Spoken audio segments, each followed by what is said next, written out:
It's open world warfare time with Carrier Command.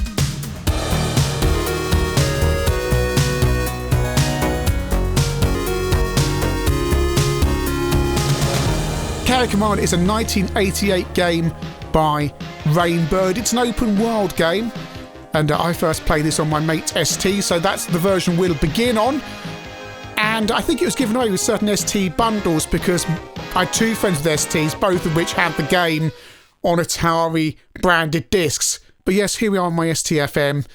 You can start a strategy game or action game. Now, Carrier Command, you are in charge of an aircraft carrier, you have planes on it, you have hovercraft type things on it, and you can also control and steer the carrier. There are 64 islands, and you have to conquer them. And there's another carrier wandering around, slightly more advanced than yours, controlled by terrorists. And you have to defeat that as well, because it's also conquering islands. The difference between a strategy and action game at the start is merely that with an action game, half the islands will be conquered already by the enemy, and half will already be conquered by you, and you'll basically start off on top of each other at kind of maximum warfare, whereas at strategy, you start off the edge of the map and start conquering islands, as does the enemy character. So basically action means you're straight in at the deep end. And I'm starting off on a strategy game here just so I don't get blasted out of the sky.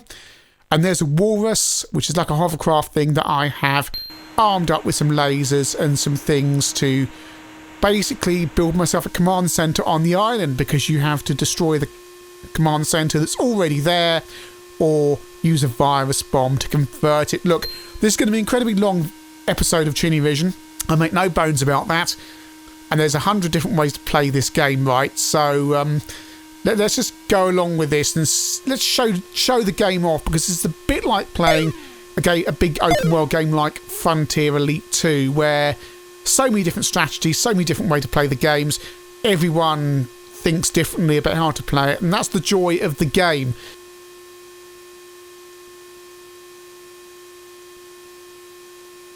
So we've encountered a beach, and one of the annoying things about Carrier Command is that when your walrus encounters a beach, you have to re-engage the controls. We'll talk about that a bit later on. Amiga version. Now I'm playing this on an accelerated Amiga 1200, 28 megahertz. People will complain about that. It should be slower than the ST because I say so. Don't care. Right, so you're really going to wet yourselves when we get to the PC version. It's a ST style graphics ported from the ST. Everything's crushed up at the top. You've got that big black bar down the bottom, which is the bane of Amiga owners' lives. And this time I've launched an action game, so we should have some baddies coming straight at us. And you have 4 aircraft available at any one time, and 4 hovercraft. They've got autopilot modes, because all this stuff's happening in real time. So you can have hovercraft out running around on autopilot, you can have planes out. You have to bring your planes up to the top of the carrier and launch them. So here we go, click the button and we bring our Manta up. Medusa is now on enemy island, launching our Manta. You have to learn what all the controls do, which could be frustrating if you don't have the instructions. This is a game you do need to read the instructions. I'm doing this all from memory, so I may get things wrong or be clumsy, because I haven't played this game in years, to be honest. I've armed my Manta with a laser, and look, there's some enemy aircraft over there, and there's the carrier. 1988 this game came out, and yes, we're on accelerated Amiga. My ST runs faster than this, blah, blah, blah. I don't care. And we can see some enemy aircraft over there, and I'm going to try and shoot him out the sky with the laser. Oh, I've got some damage on there, that's good. The thing about an open world game like this is you can play it properly, or you can just go around and mess around. As what we did as kids. There's the enemy command centre. I could blow that up with missiles. Some people even recommend just launching your mantras at them as a kind of cruise missile using autopilot, which is one way of doing it. I'm going to try and blow this up with lasers. Takes quite a lot of hits to get the lasers. You can also launch a virus bomb at it. There's the plane. There's 2 planes up now. It's a pretty fun, if simplistic, flight sim. You can just go around blasting things and blowing things up if you want to. I suspect many people never even went to the second island. They just flew around blowing things up, because Carrier Command is a game that takes time. You will be saving your game. Oh, there goes a plane again. There's my carrier over there. PC version, this is running on a 486. And this is regarded by the creators as being the most complete version of the game. This is what it looks like in CGA. Obviously, you'd never be running it in CGA on a PC this fast. This is a DX4 100. And PC version starts off pretty brutally as well. If you're in the action game, you will be dead very, very quickly. I'll hold you my mounter there. Looks pretty good in CGA, actually, for once the colours used quite well. This is EGA on the same computer. So looking a bit more like the ST and Amiga version. So some slightly weird colour choices that you're enforced to have. Again, the carrier's got damaged already. I think this is the version that somebody recommended you to set autopilot and fly a Manta into the enemy command centre at the start as a kind of cruise missile. Oh, there's a lot going on. It's a really nice frame rate on this machine, but this is the top end of what you'd be playing this game on. And the PC version in VGA, which looks identical to the ST and Amiga versions, with all that extra speed and a little bit more detail as well. And you will see more detail on the islands. Perhaps this version is running a little bit too fast. I don't know, because I seem to be sustaining damage to my carrier very, very easily. Sadly, you can't pause the game and then use the icons. All pause does is actually pause the game, which is a shame, because sometimes it would be nice to be able to pause the game and do certain tasks without risk of being blown out of the water. I only have a PC beeper on this machine, so there's only pew-pew sound effects when you shoot and kind of banging noises when you hit something. But the frame rate's really good. Of course, that's down to the PC, but it is an improved version. And I'm going to launch my cruise missile. Oh, I've been blown out the sky. Well, I was going to launch my cruise missile at the enemy command centre. Back on the ship, this is the map screen. This shows you what enemy islands are. This shows you which islands you have control of, which are neutral, and which the enemy have. And also shows your supply lines, because what you have to do is when you take control of an island is decide what kind of island you want it to be, because you need supplies. You don't just have an infinite amount of missiles. You need to manufacture missiles on factory islands, then take them to stockpile islands, and then use these special drones to get them to your ship. It's quite a deep game. And it requires a lot of planning. There's a lot here. There really is a lot here. I cannot emphasise that enough. And I have to be honest, in all these years, I have never completely mastered the whole idea of getting the drones to my ship with supplies. I reckon you could play this game for a day or more.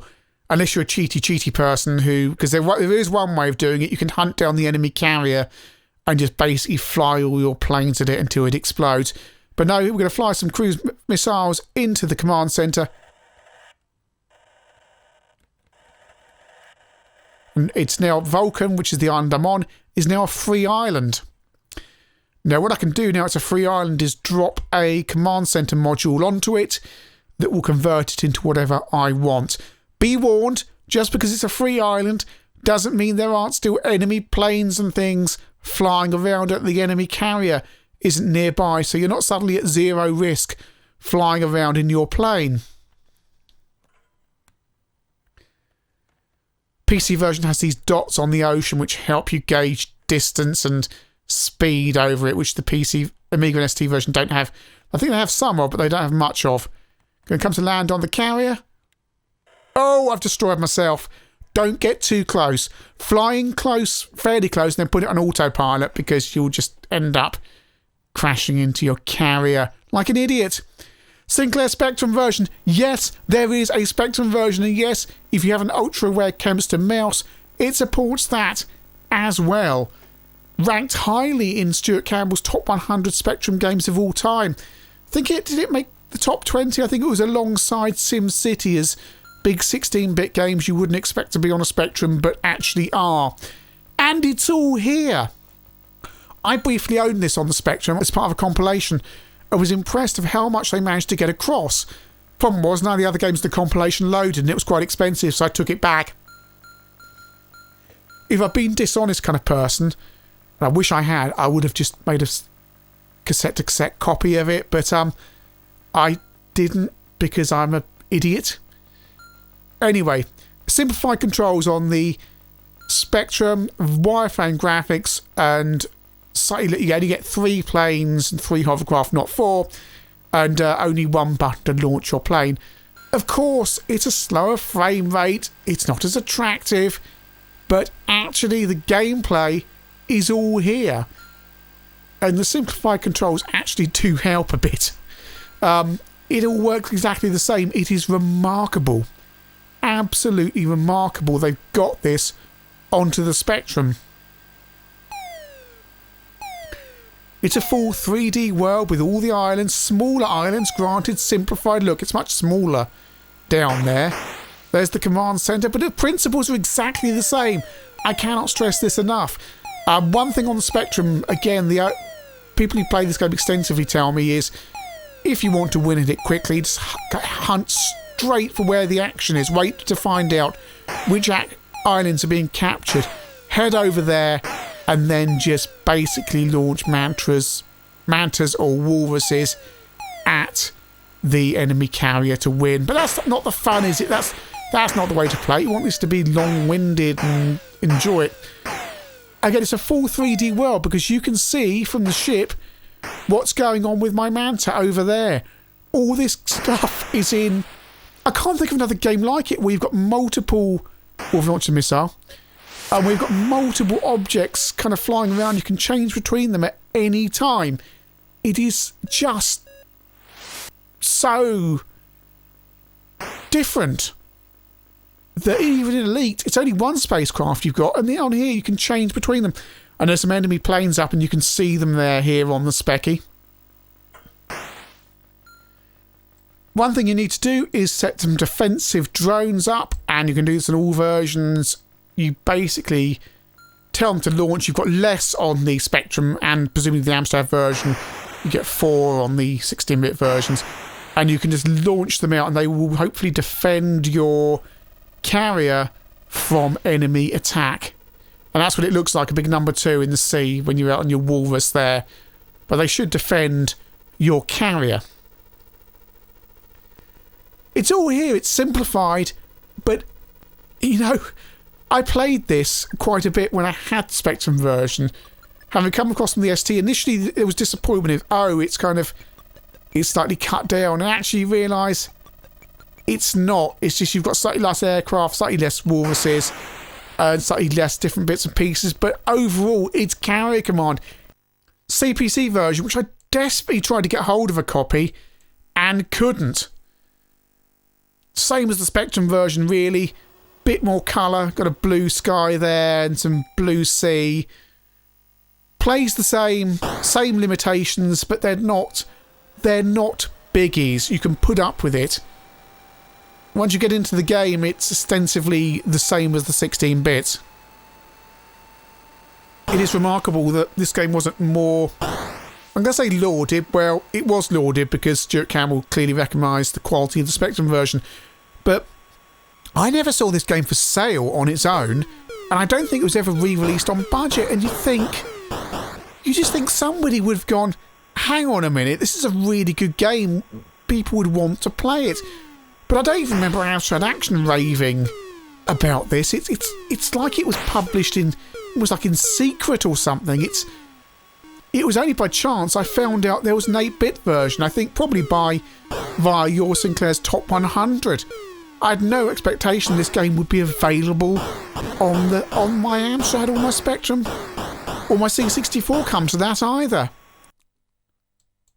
So from the CPC version over to the Commodore 64. Carrier command, same options. You've got a top-down view of the carrier there. Strategy, action or load. Here we go, our menu's down the bottom for some reason there. Top-down view of the carrier for some kind of status screen. Now you can see the quantity there and the weight. You've got a weight limit on all your vehicles, and you mustn't put your aircraft unbalanced either. You can't put 3 missiles on one side and then 1 on the other. And you only have a limited amount of missiles. So again, you've got to make sure you're getting factory islands, manufacturing things, getting to your stockpile islands, and then getting items from your stockpile to you. That's quite a lot of gameplay. And where do we take off? Right, okay, you're expecting this to go into some kind of 3D view, and no, the first time I saw this, I can't tell you, I just couldn't believe it. You can't quite believe what's going on. The C64 version forsakes all 3D goodness of the open world game of all the other versions and gives you something akin to graphics from the shoot 'em up construction kit. It is astonishing. There I am over the enemy island. It is just...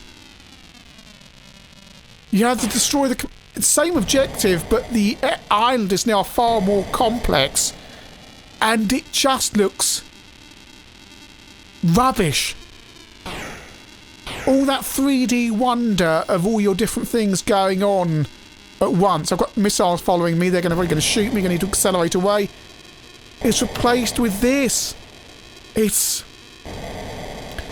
a bit like, you know, when you used to go around your nan's house when you were a kid, and she'd tell you she got you some of the latest thing, like, I don't know, a Super Ted jumper or something you'd seen your mates had got, but what actually happened is she'd knitted you a Super Ted jumper, and it looked nothing like the real thing, and Super Ted on the front just looked like a mess. It's like your nan's made a copy of Carrier Command for the C64, and it's not Carrier Command. I mean, it is Carrier Command. It says Carrier Command on the menu screen, and all the features. I mean, there's my walrus, which is now some kind of crap tank that shoots pew pew pew like a shooter. I mean, this is rubbish. I've had C64 owners try and defend this to me, and they're completely missing the point.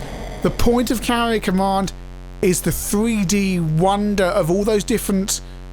of just being able to sit back at the carrier and look in 3D on an island while your walrus and your manta fly overhead in autopilot, and it's just mad. I mean, okay, they wanted to get the game out on the C64, but my goodness me, this, if I'd gone around my mate's house and he'd got this for his C64, this would be like when he got Chase HQ, and I went around his house and went, look at what you've got. You know, it says it's Chase HQ, but it doesn't move. And in this case, it's... And I'm going to get it in the neck, because the strategy is exactly the same on the C64. The strategy side of the game is exactly the same. But it's not Carrier Command. It's something that resembles Carrier Command, but it's completely changed the nature of the game. And okay, I know again what C64 owners will be saying. Hello, Rob. They'll be saying, well, if it was 3D, then you'd be laughing at how bad the 3D on the C64 is. And that's rubbish, because Mercenary runs brilliantly on the C64. So do it in vectors. Don't have all this, the Spectrum is semi-vector, semi-solid, yeah? So why not do it in vectors? They've just gone, you know what, we can't do it, and therefore we're not going to, and we're going to come up with this thing. And if you'd never played Carrier Command on any other version and weren't expecting a 3D world, I dare say you could get along with this. But the problem is, I've got all these versions here, and you ask me which versions I want to play, and it certainly ain't this. You can argue there's no reason you'd want to play the Spectrum or the Amstrad version today, and I'd agree, because the Spectrum and Amstrad versions are clearly inferior to the 16-bit versions, although they're still wondrous and worth a look just for the technical prowess of getting all that running on the Z80. But there's no technical prowess on display here. This is just generic hardware scrolling on the C64 that you can see in any budget game, with the strategy part of the game from Carrier Command tacked on.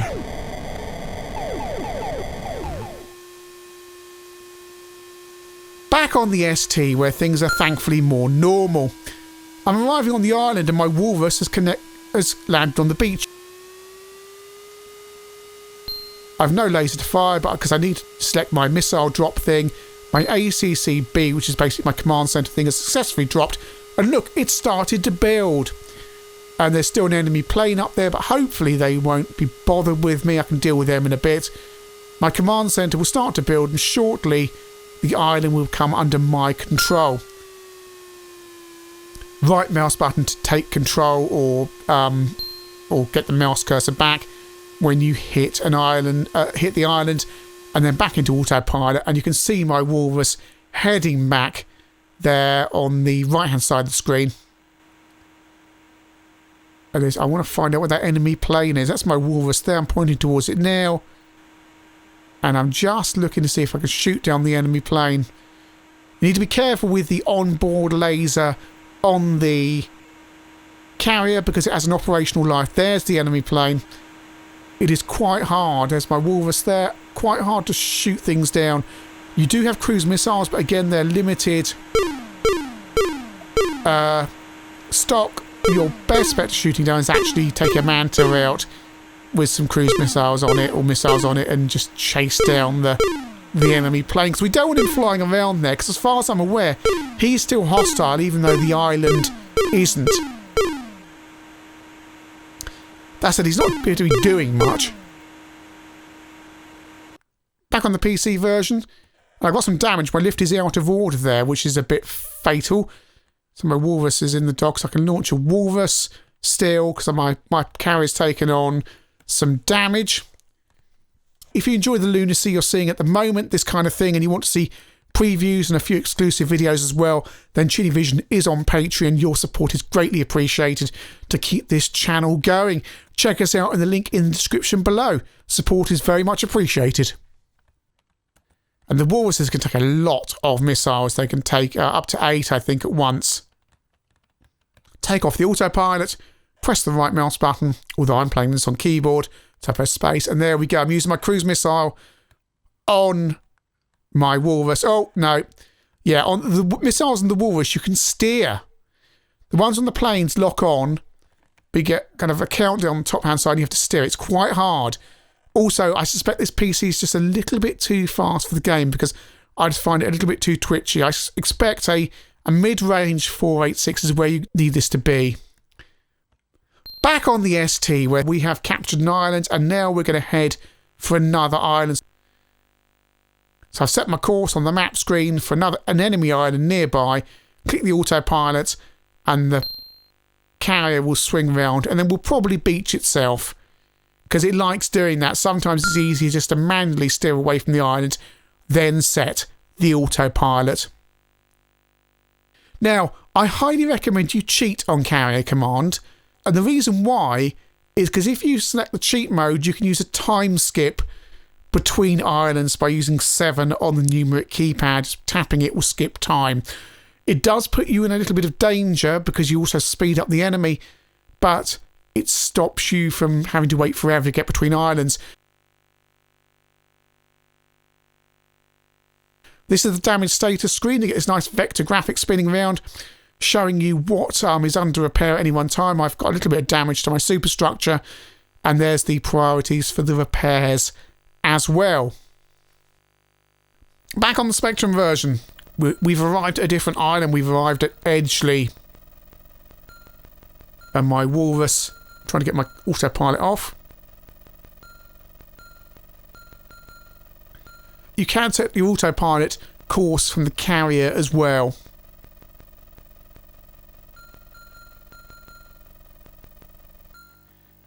There's the map. I think what's happened here is I've got an autopilot course set, which is why I can't deactivate autopilot at the moment.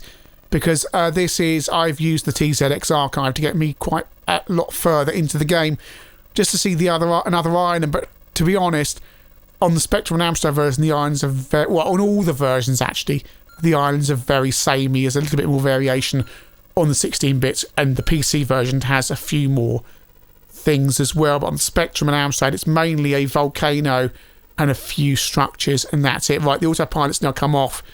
So I'm on the island and I can zoom around. The graphics look very similar to hard driving, really, don't they? And they move at a fair old rate. It's easy to say, oh, the frame rate's not very good. You know, look at the amount of polygons this thing throwing around on a mere 3.5 megahertz on a Z80. It's not bad at all. And it's filled.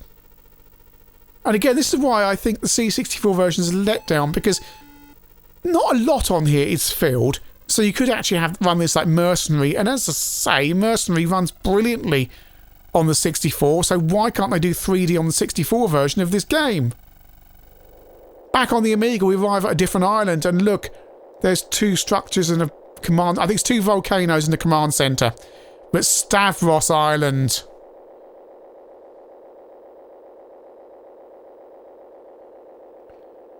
Right, I've manually taken control of my carrier. Now, I've made a mistake here, because what I really should have done is, when you're fairly close to the island, a tip I'm going to give you is, oh, there's my viewing drones there as well. We can get our drones, send our drones out in a minute. You have to bring them in and out. I'm going to send them out. One tip I'm going to give you is, when you get fairly close to an island, but not within docking distance, launch a fully armed Manta at the island and fly in ahead of your carrier to take out the enemy Mantas, because otherwise you'll just dock up and then anchor down, and then you'll get what's happening now. The enemy will launch a load of planes at you, and yeah, you'll end up in danger. Put the autopilot back on. Let's get a little bit closer.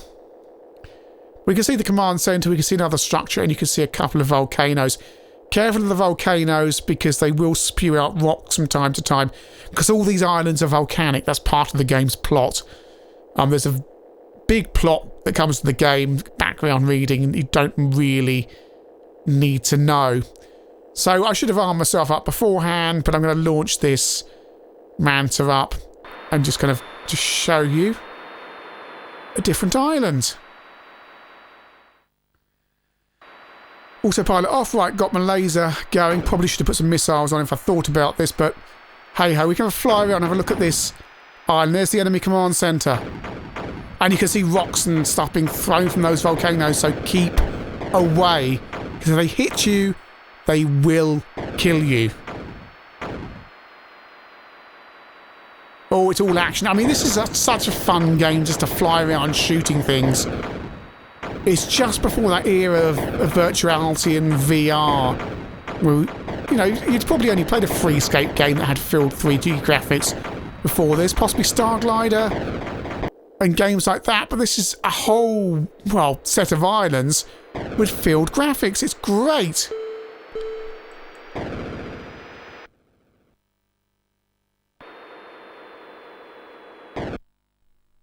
And that's all gone horribly wrong.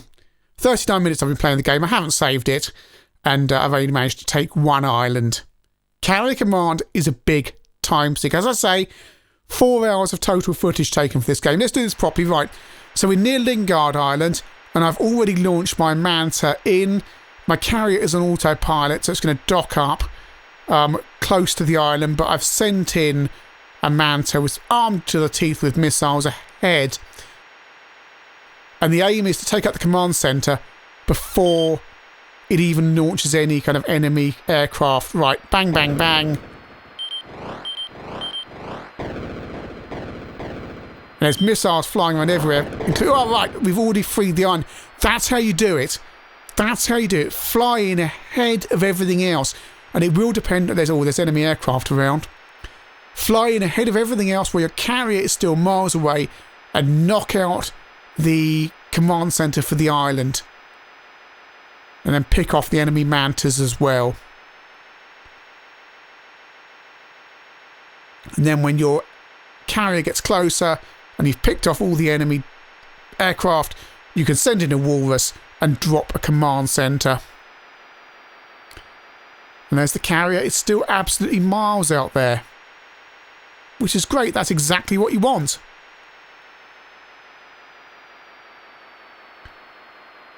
And just look at those graphics for 1988. I know I've got an increased frame rate here on this Amiga, but even so, just wow. So that's a rather long look at carrier command, and frankly, I don't feel I've even scraped the surface of this game. Wow, it is still absolutely brilliant. 4 hours I've played this game, and I'm just on the surface of it. Why this game isn't as lauded as Elite, I have absolutely no idea. It's an open world game with a similar structure, no trading, but it's still resource management, and it's just great. Clearly the 16-bit version's where it's at, and yes, by the coders of the game own admission, the PC version is the pick of the crop, and it's easily emulatable in DOSBox. Good 386 will run this game really well. I think my DX4100 is just a little bit too fast because the enemies seem to react really, really quickly, and I think that may be a game speed problem, but I may be wrong. You can put that in the comments below if you have experience of the game more than I do. The ST and Amiga versions are excellent as well. They are the original. They're not quite as refined as that PC version, fewer objects in the game, and I believe the AI is a little bit simpler, and it's sometimes a little bit easier to destroy the enemy command centres. But wow, I mean, even the speed on a basic ST and Amiga is fantastic, but if you've got an accelerated machine, then you are absolutely laughing. The Spectrum and Amstrad versions, I'm just amazed they got the game onto the machines. It still boggles the mind that you can be sitting on your carrier watching your other craft fly around or hover around on the ocean, and then just press a button and then be instantly in control of them. How you do that in the memory you've got available, in the processing you've got available, just blows my mind. The coders of this game are absolute geniuses as far as I'm concerned. Of course you're not going to play those Spectrum or Amstrad versions over the ST and Amiga or PC versions, but on the other hand I suggest you check them out just to be impressed of what they managed to achieve. And why magazines weren't shouting about this game from the rooftops, I've got no idea. C64 version, I'm afraid, is an absolute abomination. The whole point of this game is it's a 3D real-time open world game, and the 3D aspect of the game has been completely removed. It's still open world, but those sections now feel like a budget top-down shoot-'em-up or a shoot-'em-up construction kit game, and the game managed to lose its entire look and feel because of that. And don't tell me 3D graphics are impossible on the 64.